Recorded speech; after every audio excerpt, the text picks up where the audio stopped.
నెల్లూరు నగరంలో జరిగిన భోగి వేడుకల్లో టీడీపీ జనసేన నేతలతో కలిసి పాల్గొన్నారు మంత్రి నారాయణ. ఈ సందర్భంగా కార్యకర్తలను ఆప్యాయంగా పలకరించారు. వారి క్షేమ సమాచారాన్ని అడిగి తెలుసుకున్నారు. రాష్ట్రంలో యువతకు ఉపాధి కల్పించేందుకు ముఖ్యమంత్రి చంద్రబాబు శ్రమిస్తున్నారని చెప్పారు నారాయణ.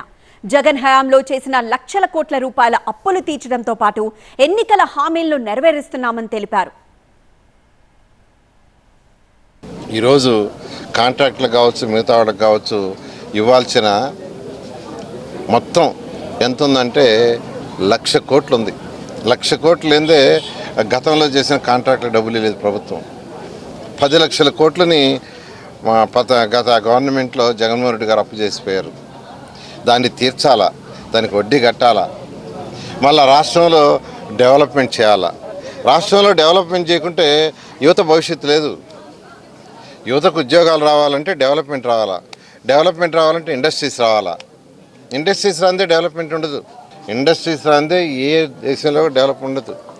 అందుకని ముఖ్యమంత్రి గారు ఫస్ట్ ప్రయారిటీ ఇండస్ట్రీస్కి ఇస్తూ అనేకమైన ఇండస్ట్రీస్ ఇప్పటికే 4 లక్షల కోట్ల వర్త ఇండస్ట్రీస్ని ఈ రాష్ట్రానికి వచ్చేందుకు యాక్చువల్గా ఎంఓయూలు చేశారు.